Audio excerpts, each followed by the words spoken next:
todos, que Jesus nos ampare. Hoje eu vou falar sobre a evolução do amor. O amor, assim como todas as virtudes, ela não nasce pronta. Nós temos que ir em busca, nós precisamos conquistar. Então nós já nascemos com o objetivo do amor, mas ele não se dá de pronto, ele é uma conquista. E essa conquista, ela se dá através das escolhas. Principalmente, e aqui eu vou falar das escolhas morais. Você já parou para pensar no que é que te detém quando surge uma situação onde você precisa se doar e você não faz isso? Onde você poderia ser útil, mas você não faz. Onde você já se dá conta que tem um hábito que não é legal e que você precisa alterar, mas você não altera. Você já parou para pensar por que você não faz essas mudanças que são cruciais e importantes na nossa vida? Isso são coisas que a gente tem que pensar. E às vezes a gente até diz assim, mas eu estou tentando. Quanto? Ou será que esse eu estou tentando é da boca? A gente tem muito disso, né? Não, eu estou tentando. Mas em ação mesmo a gente não faz muita coisa. E essa pergunta, e agora, por que te detens? Foi feito a Paulo de Tarso, num determinado momento da vida dele, em que ele já sabia que ele precisava mudar.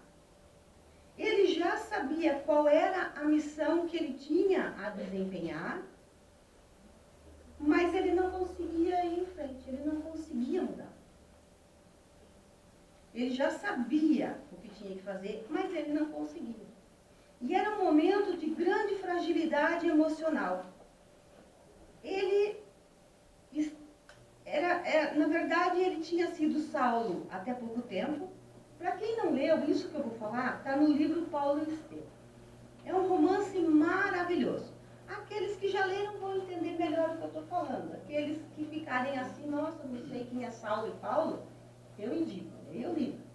Vocês vão ver que em um determinado momento ele é Saulo, e a partir do momento em que ele se converte, ele se torna Paulo.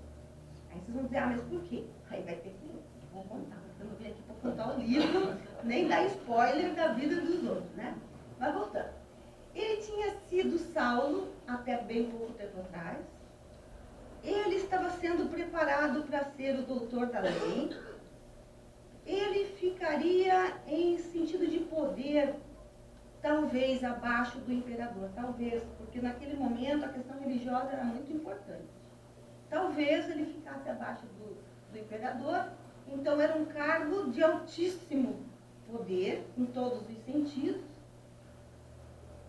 E ele era um homem que ele tinha uma facilidade em comover e levar as massas. Ele era extremamente instruído, muito culto. Só que ele defendia Moisés até aquele momento. Aí ele faz algumas coisas arbitrárias que não foram legais, em nome de defender Moisés, até que ele conhece a doutrina do carpinteiro, que era boa nova. Quando ele começa, ele descobre a boa nova, ele muda radicalmente.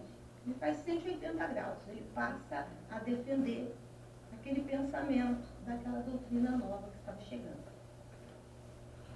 E aí ele muda para Paulo. E nesse momento em que ele recebe essa pergunta, e agora por que te detens? Ele estava nessa situação. O pessoal do Sinédrio estava querendo matar ele. Porque como ele era um homem muito determinado, eles temiam o estrago que ele poderia fazer dentro da religião dele. Por outro lado, aí ele pensou assim, eu vou em busca do pessoal da Casa do Caminho, que era os que defendiam a Boa Nova. Só que ele tinha aprontado muito com aquele povo. Então, quando ele foi lá bater na porta, eles falaram, claro que não. Eles viam aquele homem, era um lobo na pele de cordeiro. Se a gente deixa ele entrar, ele mata todo mundo. Então, ele não podia voltar para o Sinédrio e ele não podia ir para frente dentro daquilo que ele já estava acreditando, porque ninguém confiava nele. Aí ele pensou, bom, eu vou para a casa do meu pai. E ele vai até Tarso, porque ele estava num grande conflito. Ele precisava de um lugar para ele parar e pensar. Ele vai para Tarso. Vamos imaginar nós aqui. A família dele era família de posses, era família de grande influência. Naquela época, tinha muito essa questão de poder, né? O filho deles, extremamente poderoso, e aí ele perde tudo. Vamos imaginar nós aqui, o nosso filho que teria tudo para ser uma pessoa importante, em todos os sentidos, de repente está ali com umas roupas de pobre, meio sujo. O pai dele falou, não, pai, você desonrou a nossa família.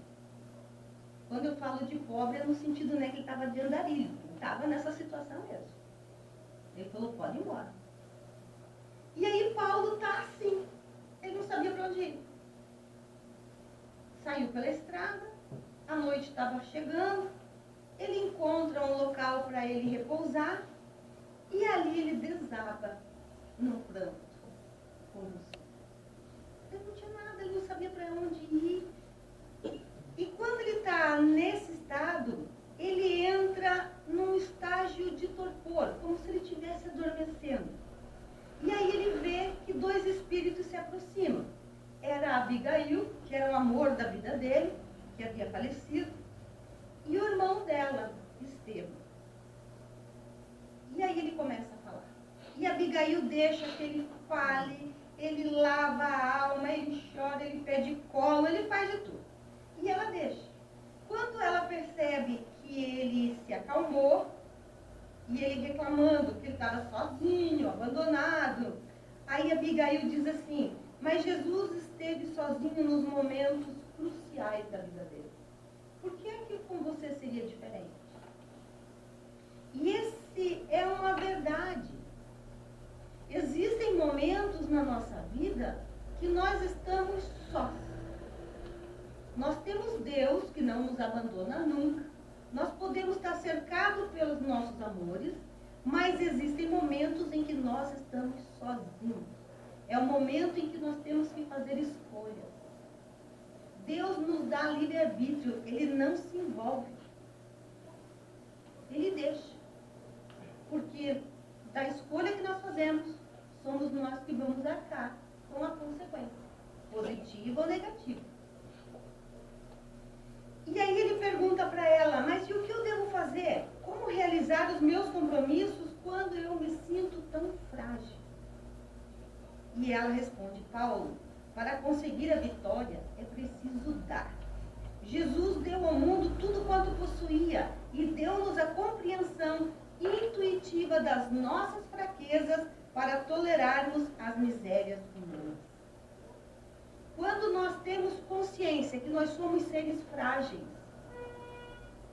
nós temos que, no mínimo, tolerar o que a gente não gosta do outro. Não quer dizer que eu tenho que concordar, mas eu tenho que tolerar. Porque se eu sei que eu sou frágil, eu sei que o outro também é. Se eu sei que o outro faz coisas que não são boas, eu também faço. Se eu quero ser, no mínimo, tolerado, eu tenho que tolerar o outro. Se eu quero, no mínimo, ser respeitado, eu preciso respeitar o outro. E aí ele diz assim, mas o que fazer para compreender o que o Cristo quer de mim? Quantas vezes, bom, será aquele que nunca se questionou, né? Mas aqueles outros de nós que já paramos para pensar, nasci para ver. Estou fazendo o quê aqui? E é isso que ele pergunta. O que é que o Cristo quer de mim? E ela responde, ama. Joana de Ângeles diz, na atualidade, a maior fome do mundo é a fome de amor. seja uma fome de alto amor ou de amor pelo próximo. Nós vivemos momentos de muito desamor. De nós para conosco, de nós para com o outro. Nós cuidamos muito desse corpo. Nós procuramos comer comidinha saudável, tomar o remedinho na hora certa, fazer caminhadas, fazer exercício, tudo isso é muito bom, devemos fazer. Mas isso tudo que nós estamos cuidando vai ficar aqui, quando nós desencarnarmos. E o ser que sobra, que é o que nós somos de verdade, nós cuidamos dele? Aí vocês podem dizer, claro que sim, nós estamos aqui essa noite, é verdade. Já é um passo. Uma coisa que nós devemos pensar é o quanto nós utilizamos o conhecimento adquirido aqui. Porque mesmo para nós espíritas, trabalhadores, espíritas de 500 anos na casa, a gente tem muita doutrina no intelecto. Se acontece alguma coisa para alguém, nós somos já para explicar o porquê que está acontecendo aquilo. Mas quando é momento de ação nossa, a gente esquece. E agimos como pessoas comuns. Rollo May, psicólogo, ele diz assim: cuidar das pessoas implica em ter intimidade com elas, acolhê-las, respeitá-las, é entrar em sintonia com elas.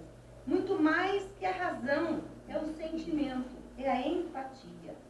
Na atual confusão dos episódios racionalistas e técnicos, perdemos de vista e nos despreocupamos do ser humano. Precisamos agora voltar humildemente ao simples cuidado. E creio, muitas vezes, somente o cuidado é que nos permite resistir ao cinismo e à apatia, que são as doenças psicológicas do nosso tempo. Nós precisamos ter o cuidado para com o outro e para conosco mesmo. Mas para termos esse cuidado, para eu querer cuidar do outro, eu tenho que ter intimidade com o outro. Eu preciso conhecer, eu preciso ter interesse. E isso se dá conosco também. E os antigos gregos, eles diziam sobre esse desenvolvimento da amorosidade, que ela se divide em 4 fases. Esse desenvolvimento, que é o amor porneia, eros, filio e ágape. E é com o apóstolo Pedro que nós vamos entender um pouquinho essa forma de amor. Quando Jesus é preso, Pedro fica com medo, porque eles estavam em oração e de repente eles descem, está toda a soldadesca ali. Eles já começam a perguntar quem é Jesus, vamos imaginar nós aqui, um monte de polícia ali na frente, e o cara já pergunta quem é o nosso líder. É claro que a gente já fica com medo hoje não, né? Mas naquele momento, essa aqui era uma situação complicada.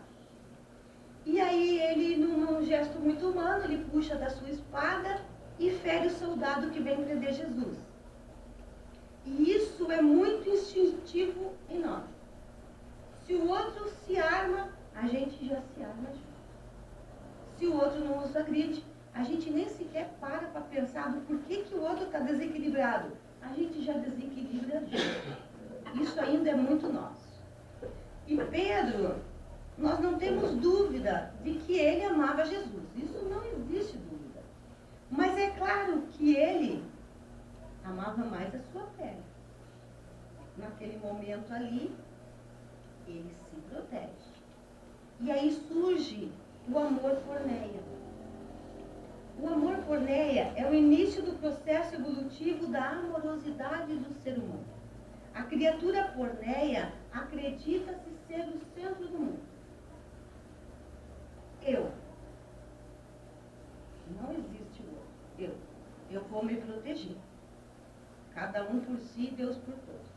Ou como diz uma amiga minha, como é que ela fala? Ema, cada um por seu problema. Né? E assim ela fala. Esse é o porneia. Eu vou me proteger, você se protege, cada um se protege. Só que nessa mesma noite, quando o galo canta por 3 vezes, cai a ficha. Pedro cai em si, porque Jesus havia dito para ele: você vai me trair ainda hoje. quando o galo cantar por 3 vezes. E ali naquele momento, ele se arrepende e ele chora amargamente. E quando ele faz isso, ele já está transitando para o amor eros. E isso é bacana, porque nós, por mais que tenha momentos na nossa vida em que nós somos só porneia, só eu importo, existem outros momentos em que nós já transitamos para o amor eros, que é o amor da juventude espiritual. O ser eros consegue perceber o outro no mesmo tempo em que ele se percebe. Então, esse eros é assim, eu cuido de mim, mas eu sei que você existe. E se sobrar daquilo que eu tenho, eu dou para você. Eu já vejo você. E aí, durante a trajetória de Pedro, nós vamos ver o Pedro com um amor filho, que é o amor plural, é o amor da amizade, da troca, do companheirismo. Esse amor filho já não é apenas teu, somos nós. Eu tenho consciência de você. Nós já estamos juntos. Veja que existem momentos na nossa vida também que eu sou capaz de ver você por inteiro. E nós vamos rachar. Todos nós somos assim. A gente transita. Nós não estamos firmes ainda. Estamos caminhando. 3 momentos de Pedro. Quando Pedro é porneia, ele diz assim: Senhor, nós deixamos tudo de lado para te seguir. O que é que nós vamos ganhar com isso? Vejam momentos em nossa vida em que nós somos o porneia. Puxa vida, eu vou fazer isso aqui, você me deve uma, hein? Ou então o outro vem e diz: oh, você pode me ajudar aqui? Posso, mas eu vou ganhar o quê? O que você vai me dar em troca? Quando nós fazemos isso e que é natural em nós, eu porneia falando: eu faço sim, eu te ajudo sim, mas eu quero alguma coisa. Somos assim. Momento eros. Mestre, explica-nos esta parábola. É o aprendizado intelectual. O senhor me ensina isso aqui que eu ainda não entendi direito? E ensina também para os meus amigos. No intelecto. E o amor filho, quando ele diz: Senhor, ensina-nos a orar. Aqui ele já, além de ele ter juntado todos, quando ele diz ensina-nos, ele já está transcendendo. Aquilo que ele quer não é só material. E o ágape? Pedro vai ao templo. Nas escadarias do templo, ele se depara com um paralítico que esmolado. E ele, tomado de compaixão, diz: não tenho prata nem ouro, mas o que eu tenho eu te dou. E em nome do Cristo, levanta e anda. Naquele momento, Pedro estava dando dele, a energia dele. Vejam que quando nós vamos para o passe, o passista está gatinhando neste amor. Tudo bem que nós temos espírito, que nós estamos recebendo, mas nós estamos ali porque nós queremos e porque nós queremos dar o melhor para aquele que vai entrar na câmara do Pai. Tanto que a gente fica em oração, pedindo por aquela pessoa. Será esse o amor ágape? Não. Mas é o caminho. Já é um momento ágape. O outro momento de Pedro é quando ele estava em Roma preso, já estava bem velhinho, e ele sabia que dali ele só sairia morto, né? E aí tinha um carcereiro que gostava muito dele. Aí o carcereiro chega, abre a porta da cela e diz: opa, vou tomar uma água, vou esquecer essa porta aberta. Não disse isso. Isso é uma encenação minha que eu acho que fica mais legal do que ele falar outra coisa, né? Olha que legal, vou deixar aberta e vou esquecer dela. E ele abriu e saiu. Aí Pedro, rapidinho, sai. E o Paulo estava do lado, ele diz: Paulo, vamos. O carcereiro abriu para nós. Mas o Paulo, que já estava numa outra dimensão, de amor, inclusive, ele diz, não vou fugir. Eu vou encarar o que tiver que ser. Mas o Pedro não estava nem aí. Pedro nem mandou. Aí Pedro saiu, escapou e tal. Quando ele sai pelas portas da cidade, ele vê ao longe que um homem está vindo em sentido contrário. E ele diz, mas parece que eu conheço aquele homem. E eles cruzam. Quando eles cruzam, ele vê que é Jesus. E que Jesus passou, nem olhou para ele. Ele falou, mestre, onde é que o senhor vai? E Jesus andando rapidinho, né? Ele fala assim, eu vou ficar com os que irão morrer em meu nome. Porque tu, Pedro, está indo embora. Gente, que vergonha alheia um negócio desse, né? Quando eu li isso, eu fiquei pensando, meu Deus, o Pedro conviveu 3 anos na maior intimidade possível, porque aonde estava Jesus, estava Pedro. E Jesus só dormia na casa de Pedro. E segundo as más línguas, Jesus curou inclusive a sogra. E ele disse isso, eu estou voltando lá para ficar com o povo, já que você está indo embora. Quantas vezes nós fazemos isso? Ele nos pede auxílio a um irmão. Mas agora eu não posso, agora eu estou indo para outro lado. E Jesus tem que ir em busca de outro porque a gente está indo para outro caminho. Então, de ágape, de verdade, não era esse tipo de amor de Pedro. Mas já era sim um caminhar.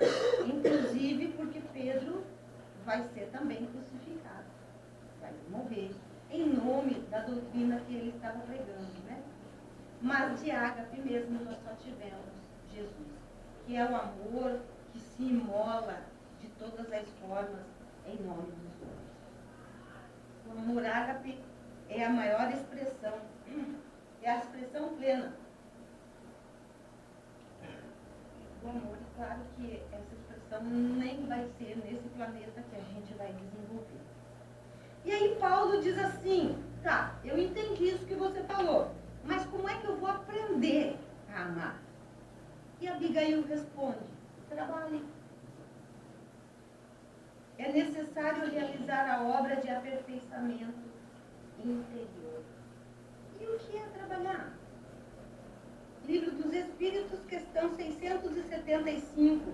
Por trabalho só se deve entender a ocupação material, aquela que nos dá o retorno? Não. O espírito trabalha assim como o corpo. Toda ocupação útil é trabalho. Então, nessa noite, neste momento, todos nós estamos trabalhando. Porque nós estamos em uma ocupação útil para o nosso estudo.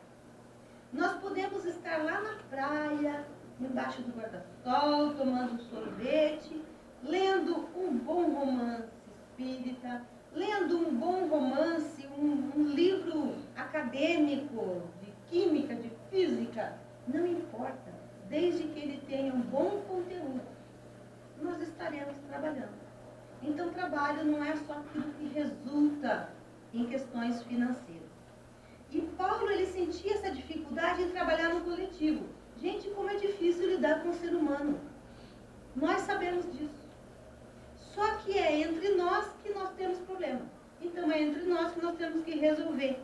E aí nós precisamos aprender a estar no mundo sem ser do mundo.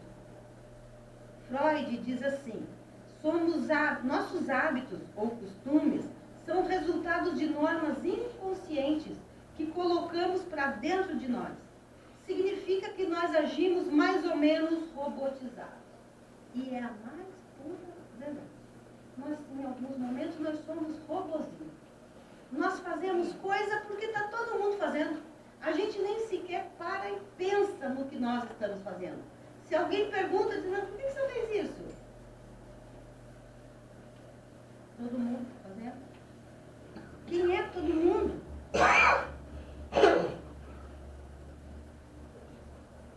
Pierre Ruel é um pesquisador e ele fala sobre neurose. Quando nós fazemos coisas nessa forma robotizada, que eu não refleti sobre aquilo, eu simplesmente fui junto com a turma, ele diz que isso se chama normose. Normose é conjunto de normas, valores, hábitos de pensar ou de agir, aprovado pela maior parte de uma determinada população, e que em algum momento levarão a sofrimento. Nós vivemos momentos de muita violência. Isso é normal? Ou é uma normose? Vivemos momentos de ética zero. Não é normal. Todo mundo está agindo assim. Todo mundo está levando vantagem. Por que eu não vou fazer? Vão me chamar de otário. Vivemos momentos onde as nossas crianças não têm limites. São elas que mandam nos pais. Isso é normal? Vivemos momentos onde tudo é liberado. Sexo, droga, festa. Isso é normal? Vivemos momentos onde não importa o ser. O que importa é eu ter ou eu aparentar ter. O grande problema é que nós confundimos normal com comum. Tudo isso aqui que eu falei está comum. Mas em hipótese alguma é normal. Só que daí a gente fala assim, todo mundo, a moçada é muito dessa. Mãe, posso ir em tal lugar? Não. Ai, mas todo mundo vai. Quem é todo mundo? A Pri, a Di, o Ti. Todo mundo é 3. Nós mais velhos. Eu faço também, está todo mundo fazendo. Quem é todo mundo? Às vezes não é ninguém, é só ele mesmo, mas ele já está botando todo mundo que é para alguém assinar embaixo. Quando nós vamos porque todo mundo está indo, tem alguma coisa errada. Eu estou indo com a enxurrada. A gente até pode ir, mas tem que ir porque quer, porque repetiu. Eu sei que não é legal, mas eu estou afim. Vai por Deus. Mas eu tenho que ter refletido. Não é porque está todo mundo indo. Livro dos Espíritos, questão 629, Kardec pergunta o que é moral. E os Espíritos dizem que é a regra do bem proceder. Isso é, distinguir o bem do mal. Se as leis de Deus estão escritas na nossa consciência, nós podemos não ser um grande didático, um grande intelecto, mas nós sabemos muito bem se aquilo que nós estamos fazendo é certo ou não é. Alguma coisa apita dentro de nós. Sabe? E aí nós vamos vivendo as questões do mundo. E por mais que a gente saiba que existe o outro lado, vai que é mentira. E a gente vai vivendo a normose. Questão 132, Kardec pergunta, qual é o objetivo da encarnação? Por que foi que a gente nasceu? E entre outras respostas, eles dizem que é o de pôr o espírito em condição de suportar a parte que lhe toca na obra da criação, a fim de aí cumprir as ordens de Deus. É assim que, concorrendo para a obra geral, ele próprio se adianta. Então, entre outras questões, nós reencarnamos para que, ao trabalharmos para nós e também pelo outro, nós nos coloquemos na condição de co-criadores com Deus. Gente, isso é muita coisa. E quando nós ajudamos o outro a entender alguma coisa, qualquer coisa que seja, não precisa ser só questões materiais, mas também de ouvir, de dar um conselho. Conselho não, que conselho não está para conselho. Mas dar, às vezes, uma direção, ou caminhar junto. Nós estamos ensinando, mas também estamos aprendendo. E nós temos que fazer a nossa parte. Porque quando nós oramos, qualquer um de nós, ora porque nós estamos precisando muito de ajuda. Ai, meu Deus, me ajuda, está acontecendo tal coisa, tal. Deus não vai se materializar para nos ajudar. Ele vai olhar quem é que está perto dessa pessoa que está pedindo uma oração. Opa, tem um fulano ali. ele dá uma intuição. Fulano, liga para ele, vai até a casa dele, ou escute, que às vezes é uma pessoa que a gente não conhece. Ajude o irmão. É uma decisão que nós fazemos ali. Se nós optarmos por ajudar, vai gerar uma consequência. Mas nós também podemos dizer, não estou aqui de ajudar não. Nós temos livre-arbítrio. Estou aqui não. Não faz mal. Deus vai achar outro que virá ajudar. Quem foi que perdeu nessa história? No livro Céu e Inferno, tem uma história muito interessante que chama Angélica, Nulidade sobre a Terra. Acontece uma reunião mediúnica e o doutrinador está conversando com um espírito que se manifestou na reunião.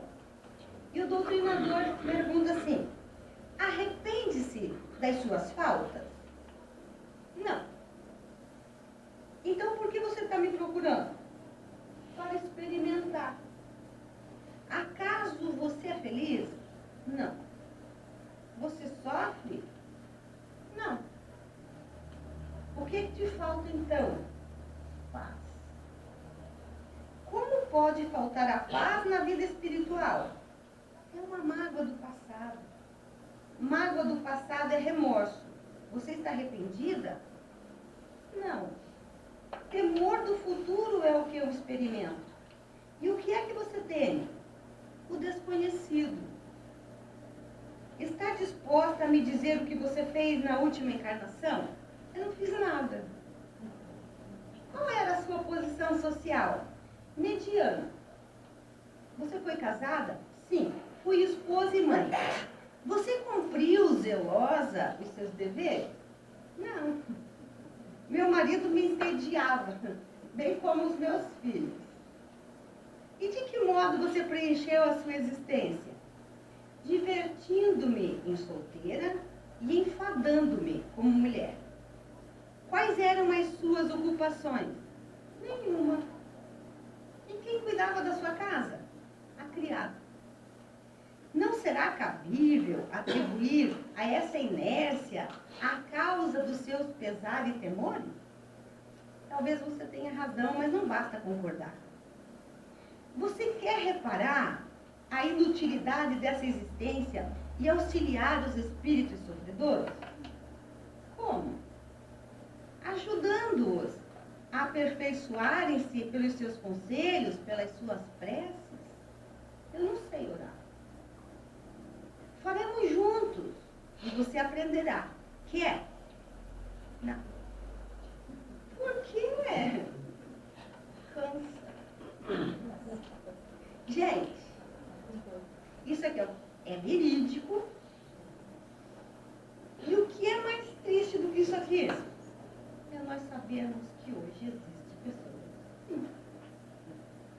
Deus abençoe que não seja nenhum de nós que estamos aqui. Mas existe. A pessoa não faz nada. Ela está passando por essa vida porque ela está viva. Além dela não fazer nada, ela ainda é um peso da sociedade. Que não sejamos nós. Graças a Deus. Mas isso é muito triste. Tem gente vivendo assim. Então nós precisamos trabalhar, né? E aí nós vemos a normose. E aí a gente entende quando diz que em terra de cego quem tem um olho é rei.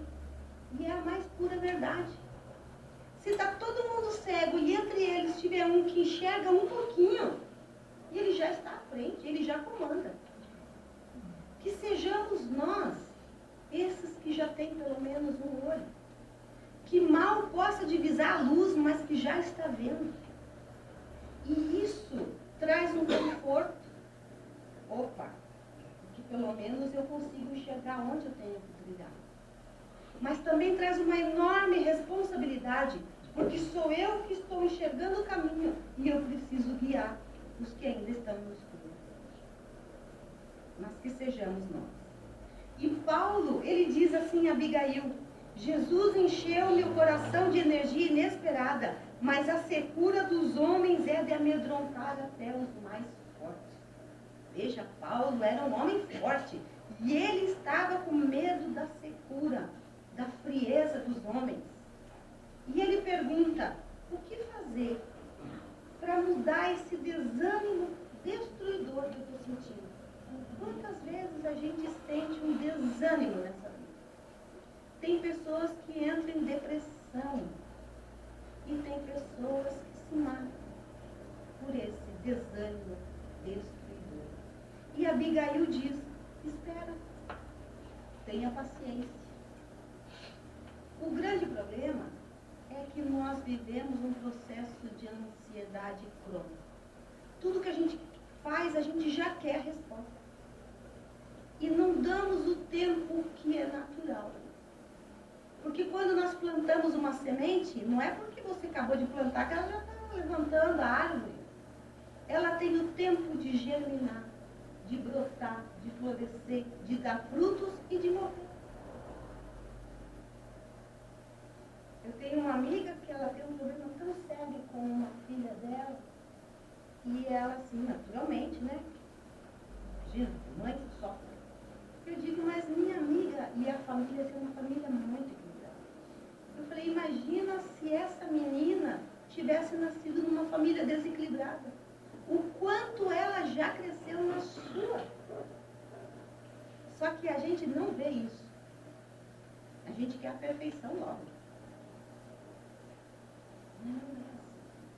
Quantas vezes a gente tem uma pessoa que a gente não gosta, a gente não vai com a cara da criatura, e aí a gente descobre que precisa amar.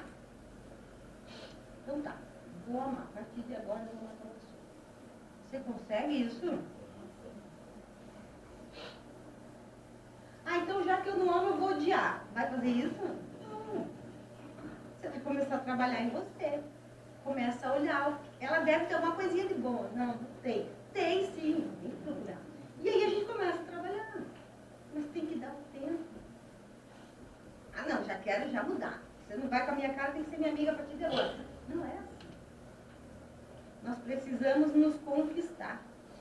E lá no livro Paulo, né, ele diz ainda assim, já Abigail que diz, se Jesus, que tudo pôde nesse mundo sob a égide do Pai, espera com paciência a conversão do mundo, por que não poderemos esperar de nossa parte?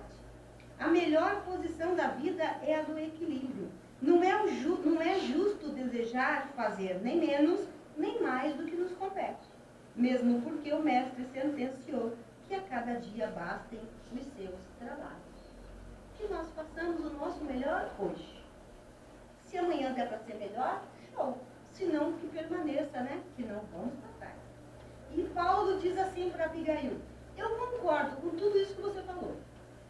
Que é indispensável aprender a amar, que é preciso trabalhar, que é preciso esperar. Concordo com tudo isso. Entretanto, como agir com forças tão diferentes?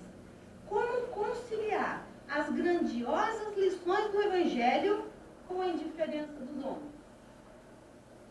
Concordo que tudo isso está certo, mas como é que a gente trabalha isso? O que Jesus pregou com a nossa vida?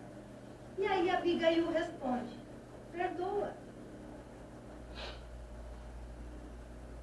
Você já pensou sobre o perdão na sua vida? Ninguém levanta a mão, pelo amor de Deus, senão vai pagar mico aqui. Mas pense. Eu não estou falando em desculpa, tá? Que desculpa é pisar no pé. Ai, desculpa, isso se não tiver uma unha encravada, senão vai ter que ser perdão. Tem que ser perdão, ajoelhar, que dói muito. Mas vamos pensar numa coisa muito grave. Porque o perdão só entra em situações graves. Você tem alguém que você está com dificuldade de perdoar? E esse alguém pode ser inclusive você. Pensa. E só uma dica. Se você não perdoa, porque tem gente que diz assim, eu não perdoo. O que ele me fez, eu não consigo perdoar. Então eu só vou dar uma dica. Suspende a oração do Pai Nosso por um tempo. Porque tem um momento lá da oração que a gente não conforme eu venho perdoar. Se a gente não perdoa, não vamos pedir perdão para Deus. Reza outra coisa, deixa lá. Aí depois que Abigail dá todos esses ensinos, ela vai embora. E Paulo desperta daquele torpor, sentindo-se renovado, porque agora ele sabia, assim como nós, que nós não estamos sozinhos. Nós já sabemos e já entendemos que nós precisamos caminhar, que nós precisamos trabalhar, que nós precisamos nos doar e que nós precisamos ter o tempo do amadurecimento, inclusive para nós. Né? Muitos de nós não vão sair já fazendo tudo. A gente vai pensar no que foi dito, vai refletir, vai ver se faz sentido para nós ou não. Nós temos que ter esse tempo. E aí, Paulo encontra com Ananias. Ananias diz assim: só a dor nos ensina a ser humanos. Quando a criatura entra no período mais perigoso da existência, depois da maternal infância e antes da noite da velhice, quando a vida exubera em energias, Deus lhe envia os filhos, para que com os trabalhos que eles nos dão, se lhe enterneça o coração.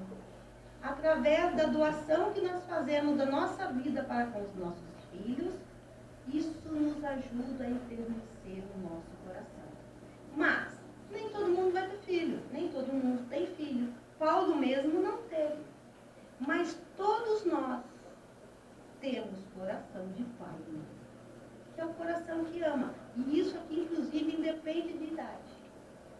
Hoje de manhã, eu fui acordar minha filha, eu vi a minha neta, que tem 2 aninhos, a mãe dela estava dormindo, e ela estava puxando a coberta em cima da mãe. 2 anos. É um coração que ama. E é disso que Ananias está falando.